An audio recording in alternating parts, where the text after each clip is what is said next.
Muy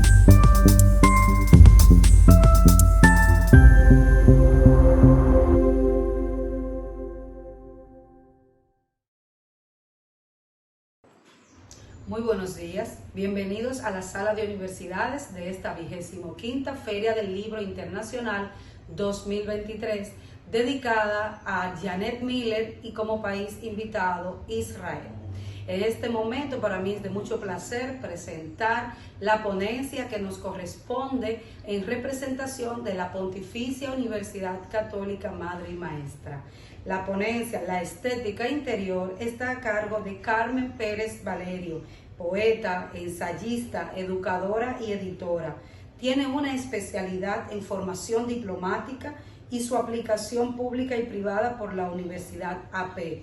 Una licenciatura en educación con especialidad en filosofía y letras de la Pontificia Universidad Católica Madre y Maestra. Una maestría en ciencias de la educación, concentración en investigación educativa de la Universidad Tecnológica de Santiago.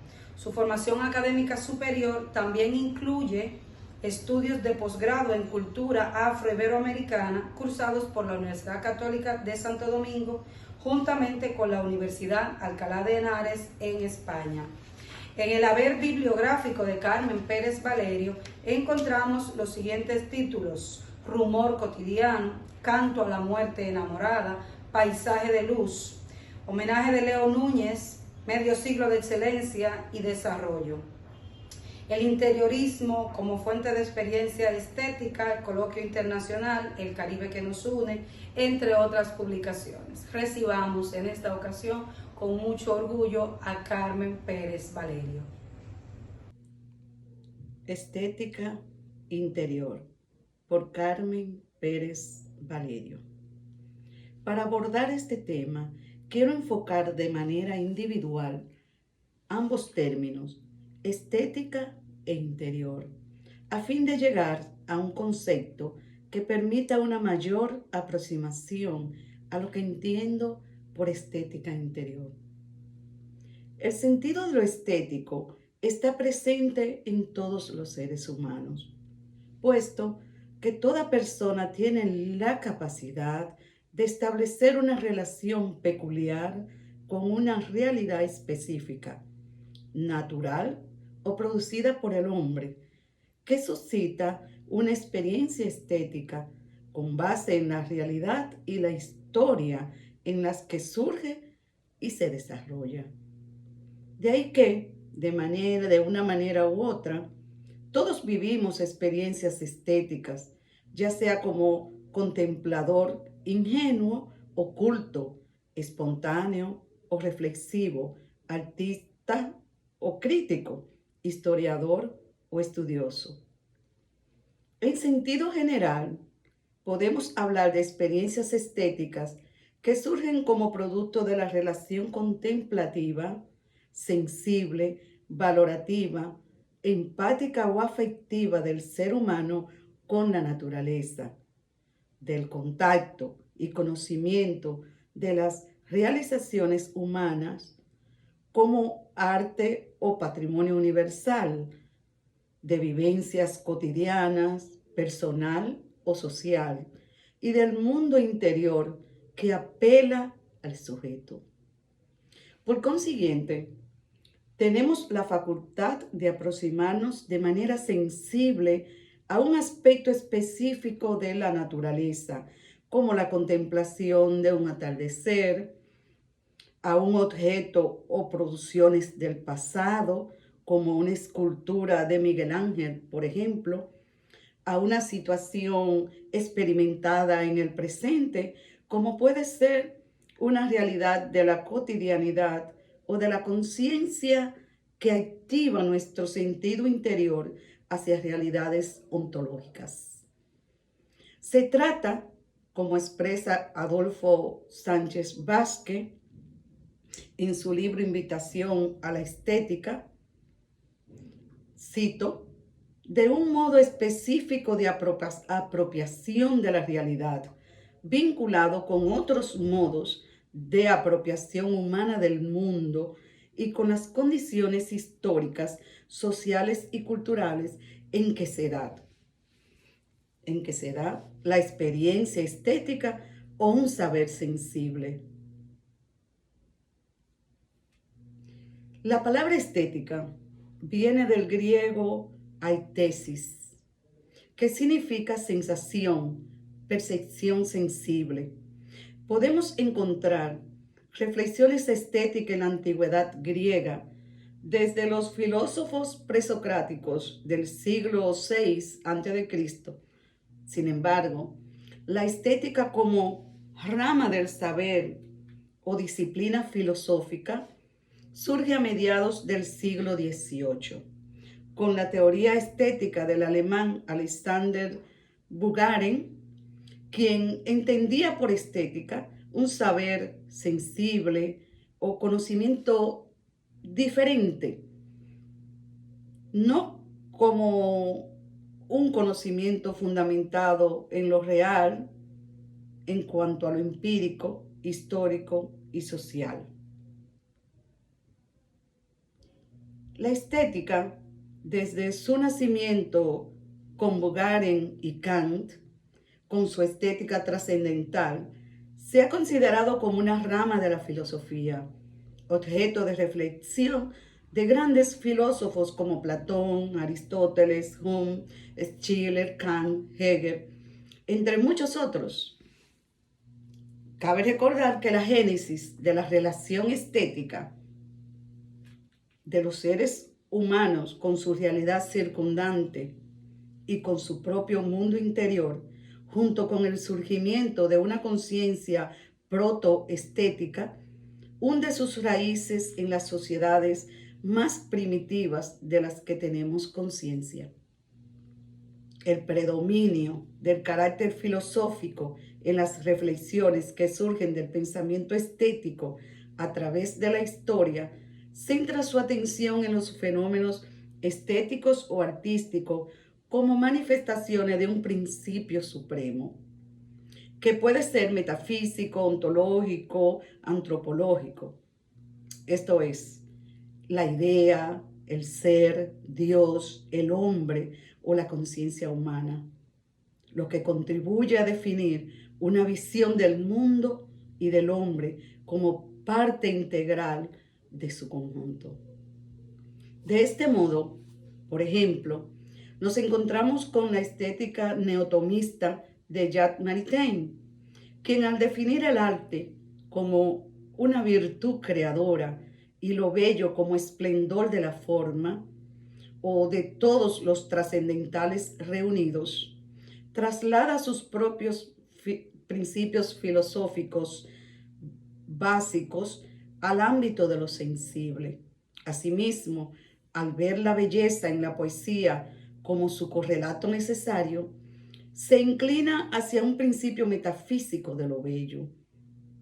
Este carácter filosófico también se puede observar en Heidegger, que al preguntarse por el ser, por la verdad del ente, el sentido estético se desplaza a lo existencial y ontológico. Los seres humanos establecen diversas relaciones con el mundo que van desde las relaciones teórico-cognitivas hasta las relaciones práctico-productiva-utilitaria, así como mágicas, míticas o religiosas, que responden a una estructura necesaria para la existencia de los individuos y de la sociedad. Entre estos sistemas de relaciones se encuentra la vinculación estética, cuyos rasgos peculiares no permiten reducirla a ninguna otra relación posible, aunque guarde cercanía con ella. El surgimiento o desaparición de estas relaciones estéticas depende de factores históricos, sociales, económicos, políticos, ideológicos, culturales, entre otros. El pensamiento estético moderno concibe toda realidad estética como una realidad sensible. Sin embargo, en la Edad Media, la relación estética se da ante todo como una realidad sutil, suprasensible, luminosa, que vincula al hombre como ser espiritual con Dios. Se trata de una belleza del alma, una belleza interior, espiritual. Ahora bien, para que una situación estética se produzca, debe existir un sujeto y una realidad concreta, imaginaria o trascendente, con la cual establecer un vínculo desde lo sensible, afectivo e íntimo. Por cuanto toda situación estética está condicionada por factores objetivos y factores subjetivos, que están relacionados con la realidad y con el sujeto mismo, por lo que pueden favorecer o impedir el encuentro del sujeto con una realidad determinada. Las condiciones físicas del ambiente y las características estéticas no percibidas de la realidad constituyen ejemplos de factores concretos. Los factores subjetivos pueden ser de carácter histórico, social o cultural y de carácter psíquico. Como ejemplo de estos últimos están la indiferencia, el desinterés o la desmotivación, que a su vez tienen múltiples causas, pero que impiden una relación serena y gozosa. En cuanto al objeto estético, este no se consume en una determinada situación estética. Su capacidad de realización es inagotable. Permite múltiples lecturas que para cada sujeto y en relación con él producirá distintas y nuevas experiencias estéticas. Remontándonos al pensamiento de Heráclito, todo fluye como el agua de un río. Tanto cambia la realidad que se revela como el sujeto que la aprende, por lo que cada acontecimiento será único. Toda situación estética se produce a partir de una realidad concreta, humana o humanizada, aunque no se reduce a esta, por lo que debe ser accesible a los sentidos. Pero las cualidades de una realidad percibida deben ser, además, significativas. En fin, para que se produzca una situación estética se debe dar una unidad de lo sensible, formal y significativo en una relación concreta y singular. El objeto estético es real en cuanto encarna lo sensible, lo que permite la relación perceptiva para poder captar el significado. La percepción constituye una experiencia psíquica más compleja que la simple actividad sensorial. Constituye una totalidad cohesionada que no se reduce a la suma de sus partes. En una relación perceptiva estética, más allá de lo sensorial, se desencadenan recuerdos, experiencias, sentimientos, imaginación, pensamientos, imágenes, en fin. Esta relación es singular, única, sensible, inmediata o directa.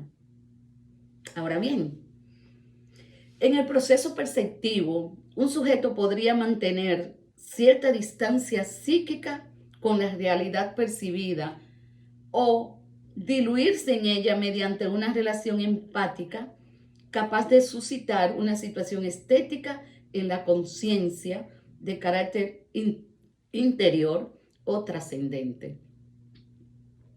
No se trata de una proyección sentimental del sujeto al objeto como la planteada por Theodor Lipps y también por Johannes Volket.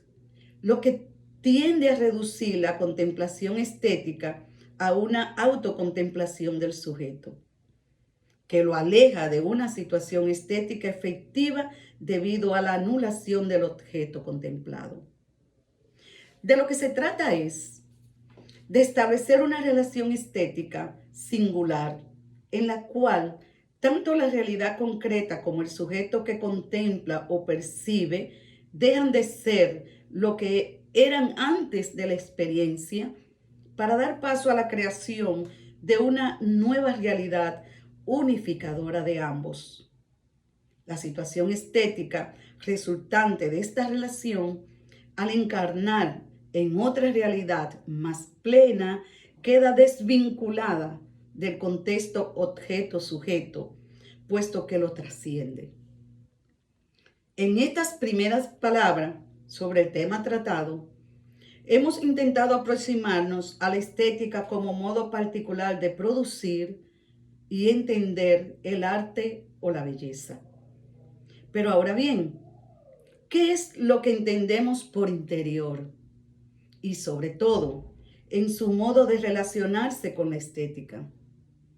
Por definición, lo interior nos vincula con una realidad colocada dentro de algo, así como relacionada con lo espiritual o mental de una persona humana.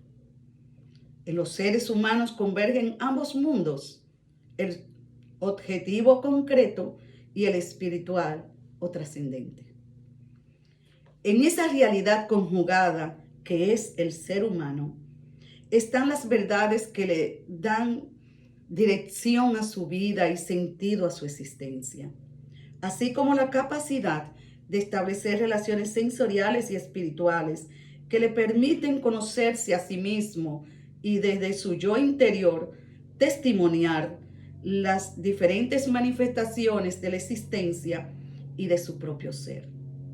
De igual modo, dar cuenta de su vinculación con lo sagrado o con Dios, de acuerdo a sus apelaciones espirituales.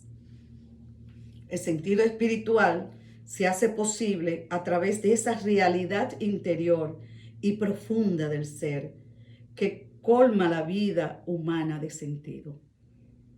Esta realidad interior, al vincularse al ser humano, al vincular al ser humano con lo material y espiritual, le permite establecer diferentes diálogos con las manifestaciones de la realidad circundante y la fuente originaria o esencial, mediante su capacidad perceptiva e intuitiva.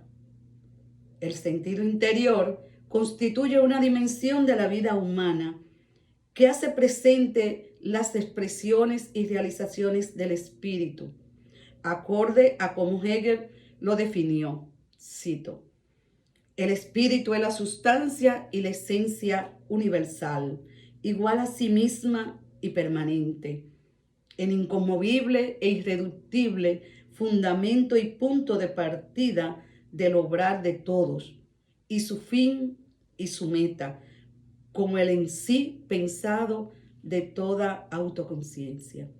Cierro la cita. Para Hegel, el espíritu es conciencia general que abarca lo sensible, percepción y conocimiento, realidad y abstracción, su propio ser para sí. Por consiguiente, esta realidad interior es reino de esencia y fuente de pensamiento, de fe y de certeza.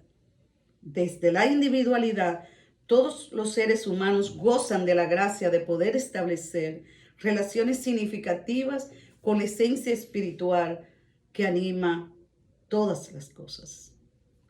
Esta realidad interior espiritual, esencial e intuitiva, es capaz de producir situaciones estéticas capaces, a su vez, de conformar nuevas realidades inéditas.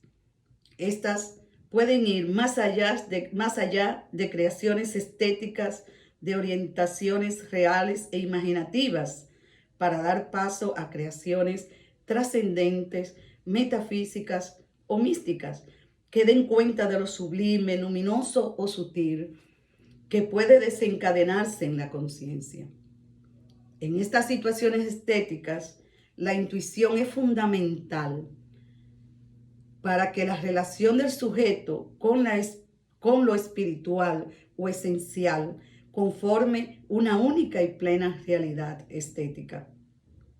Para Kant, la intuición es la representación inmediata que se tiene de una realidad. Ese conocimiento inmediato que nos es dado cuando la conciencia ha sido impactada de cierto modo.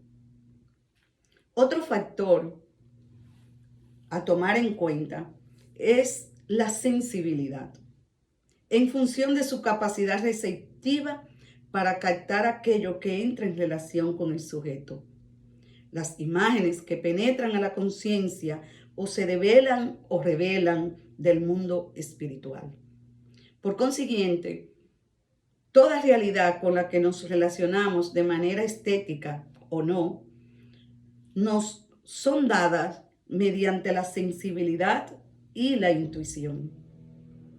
Para Aristóteles, todo lo que llegaba al intelecto debía pasar primero por los sentidos. En crítica de la razón pura, refiriéndose al sentido trascendente, Kant define la representación pura despojada de lo sensible, por lo que deduce que la forma pura de las intuiciones sensibles en general, en la que es percibida toda la diversidad de los fenómenos bajo ciertas relaciones, se encuentra a priori en el espíritu. Llama intuición pura a esta forma esencial de la sensibilidad donde solo queda la intuición empírica. Como sabemos, en la creación intervienen muchos factores que tienen que ver con la capacidad intelectual, la vida espiritual y cultural, el contexto en el que el ser humano se desenvuelve, el mundo interior y la realidad sensible que circunda al sujeto. En fin, para la articulación de una situación o un producto estético, todas las vivencias del ser y sus sensaciones confluyen en la conciencia bajo el influjo del espíritu creador. De esta manera, se hacen partícipe en el acto de la creación factores espirituales capaces de develar o revelar conocimientos que apuntan a la creación de una realidad estética, espiritual, que trasciende el mundo sensible y que en el caso literario se manifiesta mediante la formalización verbal. Esta estética interior encausa la sensibilidad desde una dimensión trascendente, metafísica y mística, que abre nuevos espacios de la conciencia a favor de creaciones estéticas singulares. Dada la naturaleza del espíritu y la conciencia, a la estética interior se le suman valores fundamentales del ser humano y de su manera peculiar de ser y de relacionarse con sus semejantes y el resto de la existencia. Por tanto, entran en su universo la valoración objetiva y afectiva de la realidad, la búsqueda y encuentro del sentido de la vida en general y la humana en particular, así como el sentimiento gratificante y sublime del gozo espiritual.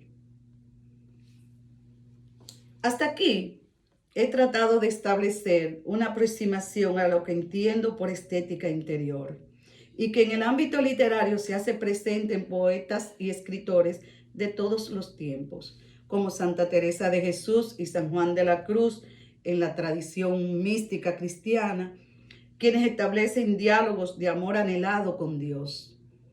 También en poetas metafísicos como Borges, Manuel del Cabral. La estética interior también se evidencia en diferentes escritores y teorías de movimientos literarios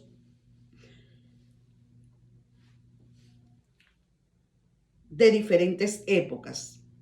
en nuestro país se encuentra reflejada en escritores postumistas, sorprendidos, independientes y en especial en el movimiento interiorista. Por la importancia de este último para el tema, dado que en su formulación y estudio se asumen muchos conceptos y apreciaciones que hemos analizado hasta ahora, es preciso referirnos a este movimiento de manera particular. El movimiento interiorista fue fundado por el doctor Bruno Rosario Candelier en 1990 en la República Dominicana y posteriormente extendido al ámbito internacional con la presencia de creadores españoles e hispanoamericanos. Surge con la motivación de impulsar el desarrollo literario dominicano mediante una labor magisterial proyectada a la conformación de grupos literarios en diferentes puntos geográficos del país que facilitaran la formación intelectual y estética de sus creadores. Desde sus inicios, el Ateneo Insular fue el órgano regente para promover la propuesta estética interiorista. Este movimiento fundamentó su ideal en el cultivo de valores estéticos que dieran cuenta de la dimensión interior de las cosas, así como de la vertiente trascendente de lo viviente. En el año 2014, el vocablo interiorista fue introducido en el diccionario de la lengua española con una segunda sección aplicada a la literatura. Cito: movimiento literario fundado en la República Dominicana que expresa el impacto de lo real en la conciencia, la dimensión metafísica de la experiencia y la belleza sutil con sentido trascendente. Cierro cita. La introducción de este concepto a la lengua española evidencia la importancia del movimiento interiorista y los logros alcanzados hasta ese momento en su labor literaria. Esta sensibilidad estética surge con vocación trascendente y con una alta valoración por la clasicidad y la modernidad, y, al mismo tiempo, con una manifiesta intención de dirigir sus esfuerzos, entre otras cosas, a formular la realidad trascendente como espacio posible de creación y una nueva vertiente creativa que encauzara la literatura dominicana. El doctor Bruno Rosario Candelier sustenta su propuesta principal en el reconocimiento de tres vertientes de la realidad: la realidad real objetiva y la realidad imaginaria, ambas conocidas y estudiadas en el mundo literario, y la realidad trascendente, la cual formula como una nueva vertiente creativa. Esta nueva realidad, si bien había sido abordada por escritores a través del tiempo, aún no había sido teorizada como espacio posible de una creación que diera cuenta de la experiencia de la sensibilidad en contacto con la esencialidad de lo existente y la energía vital del universo en sus múltiples manifestaciones. El interiorismo promueve una sensibilidad espiritual y estética en el sujeto creador, producto de la conmoción que la realidad en sus diferentes expresiones produce en la conciencia. Con la publicación del libro Poética Interior, en 1992, el doctor Rosario Candelier da a conocer el movimiento interiorista, así como el marco teórico de sustentación del mismo y los primeros creadores que se acogen a esta nueva propuesta estética literaria. Esta vocación trascendente de los creadores interioristas impulsa a hurgar en la realidad mediante los sentidos físicos y a descifrar los destellos de la verdad última y esencial de lo viviente mediante los sentidos interiores que el doctor Rosario Candelier enumera como la intuición, el sentido común, la imaginación, la memoria sensible y el instinto. En la publicación de sus ensayos, La creación cosmopoética, 2005, y el vínculo entrañable en 2007, profundiza en el análisis de los temas literarios interioristas y relativos a la vertiente trascendente de la realidad, lo que junto a una amplia selección de creaciones poéticas de autores dominicanos y extranjeros, da mayor significación y cobertura internacional al movimiento. En estos y otros ensayos, el autor sintetiza el ideal interiorista, su búsqueda y hallazgos, sus aportes, sus técnicas, sus valores literarios y humanísticos. Presenta un nuevo modo de ficción cifrado en un realismo trascendente, que fecunda la conciencia del individuo en su inclinación natural hacia el conocimiento y la espiritualidad, promoviendo la sensibilidad espiritual y estética en el sujeto creador. En la actualidad, y a través de las 3 décadas de existencia del movimiento interiorista, este continúa presentando una especie de institución formadora de escritores que intentan aproximarse a la creación de obras literarias acorde a los principios y valores estéticos que les sirven de fundamento. De este movimiento literario han surgido importantes escritores, muchos de ellos con obras que han merecido premios nacionales y otros galardones literarios, como son Manuel Salvador Gautier, Freddy Bretón, Fran Rosario, Pedro José Gris, Guillermo Pérez Castillo, Ramón Antonio Jiménez, Carmen Comprés, Tulio Cordero, Git Manuel Castillo, Fausto Leonardo Enrique, Ofelia Berrido, Fray Pablo de Jesús, en fin, una cantera de escritores que desde la perspectiva interiorista extienden una mirada peculiar a la realidad que convoca y armoniza con la inteligencia, la conciencia y la sensibilidad creadora. Esta fuerza creadora es la que impulsa, por ejemplo, a Freddy Bretón a exclamar en su poema Hacia la fiesta lo siguiente: Padre de la armonía, yo sé bien que tu voz divaga por el mundo, te canta suavemente la brisa en los pinares o en los vientos que rozan las rocas de la altura. Padre del universo, del que soy parte mínima, preste yo mi voz a tus cantares, como lo hace la fuente o el arroyo en las piedras, que no solo a las aves les fue encomendado cantar tus maravillas. Sea todo mi ser el instrumento en que hagas resonar tus melodías. Viva yo de tu amor, tu armonía perfecta, mientras voy peregrino hacia tu fiesta. También lleva a la poeta Carmen Comprés a decir en su poema Variaciones 1: he cruzado el umbral de los credos. En la ventana perecen ahora secretos que brotan sin ruido. La fiera azul en ángel alza su locura, buscando así lo que en ti duerme. Como un latido que vuelve danzan tus pájaros, campo de espigas que el mismo viento empuja. Es que han vuelto los nidos y las alas, han vuelto por ti en murmullo de lirios. De igual modo, conduce al poeta Guillermo Castillo a crear el mito de la tarde.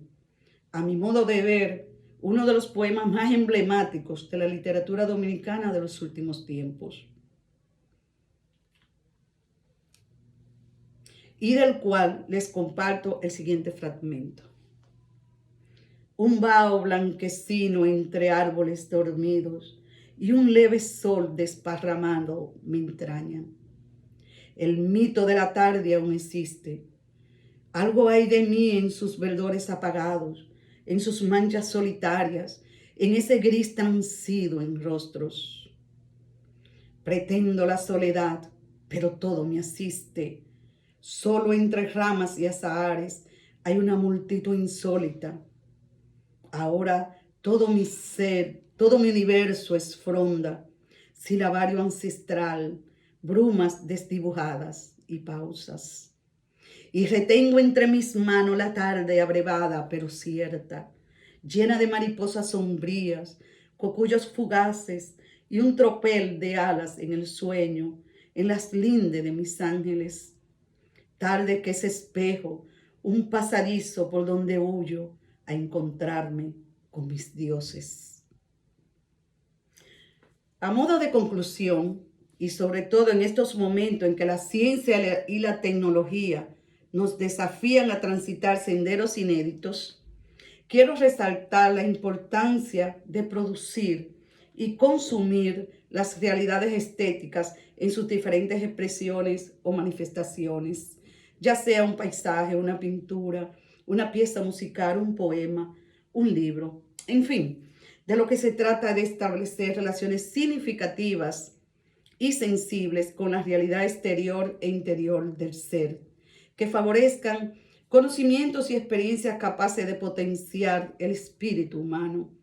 El arte y la literatura nos abren un abanico de posibilidades para disfrutar de manera plena las realidades estéticas que nos conducen a elevar nuestra condición humana a su verdadera dimensión, al tiempo que la vida se colma de sentido. Les invito, pues, a tomar conciencia del valor de las experiencias sensibles y significativas y el cultivo del espíritu. Muchas gracias.